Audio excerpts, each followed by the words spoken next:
I was working the night police beat, and so the night that Jack Kennedy came to Fort Worth, where he spent his last night alive before going to Dallas on that fateful day, I didn't get off work till 3 o'clock in the morning, and so I was asleep the next day when he was shot in Dallas. And my brother, who my mother had allowed to be off work while she to go, my mother allowed my brother to miss school that day. He was in high school, so he could go down and see the president. So they had seen the president. My brother had actually shaken hands with him outside the Hotel Texas before he went to Dallas, and they had done that, and then they'd gone to eat, and by the time they got home, it came over the radio he had been shot. So he came in and woke me up. I got up, dressed. I was in a complete daze. I mean, we didn't know what had happened. You know, we didn't know if World War III had started because they'd closed off the borders with Mexico. This was at the height of the Cold War.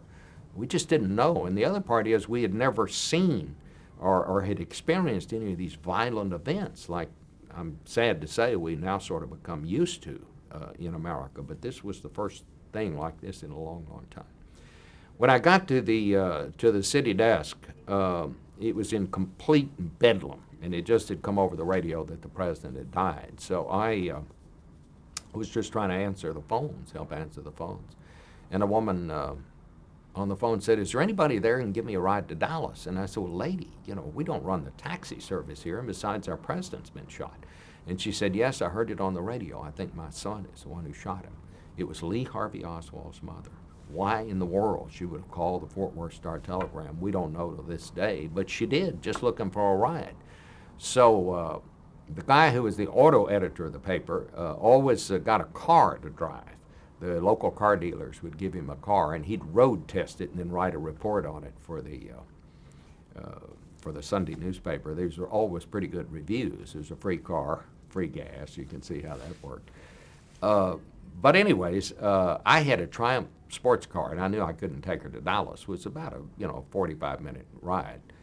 So I went to the auto editor, his name was Bill Foster, asking him what kind of car he had, and he said a Cadillac. And so the two of us took that Cadillac out to the address she had given me, and we picked her up. I got in the back seat with her.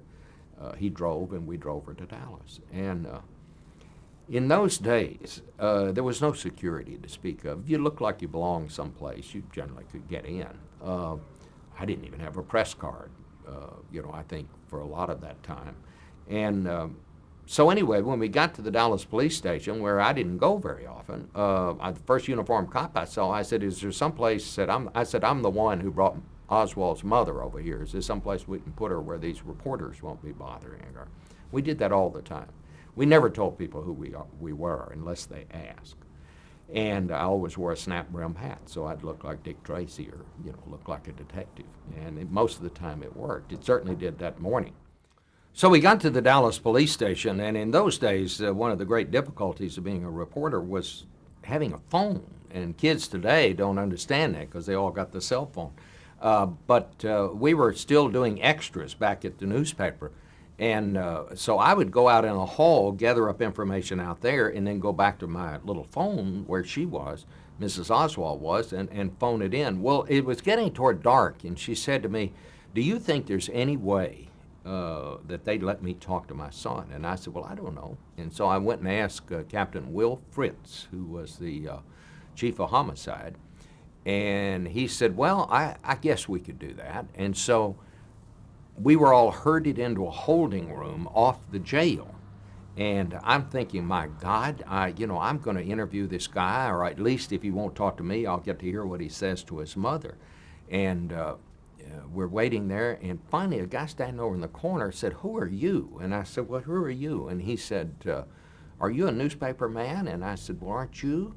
And he finally stopped and he said, "Listen, son," said, "I want to tell you something." Said, "I want you to get out of here," because he said, "If I ever see you again, I'm going to kill you." And I guess he was overstating it, but he might have meant it because he was really furious. And it turned out that he was an FBI agent who was doing what he was supposed to do. I mean, he was the first guy that asked me who I was.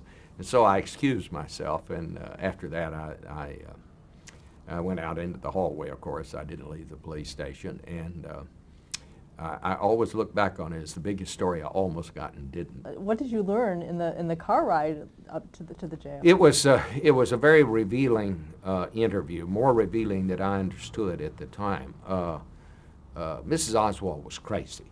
She was had some sort of insanity, and she began talking immediately about herself, and about how people would give his wife money. They'd feel sorry for her, but no one would give anything to her, and that she would starve to death. And it was just so shocking that I didn't even put some of it into the interview that I did with her, because I thought, well, this poor woman's under such stress. Who could imagine the horror that she was going through? I think that had I quoted her more directly and put more of her quotes into the newspaper, I think people would have learned a little earlier on what kind of person her son was, and perhaps had a better explanation for why he did what he did. I mean, she really had a screw loose. And years after that, long after those days, and I'd already come to CBS, she would sometime call me and want to know, do you think CBS would pay me to do an interview? She had nothing on her mind but money, and she lived out her days selling his clothes to souvenir hunters. I mean, she really was the old witch in this story, and I think it had a lot to do with the kind of person her son turned out to be.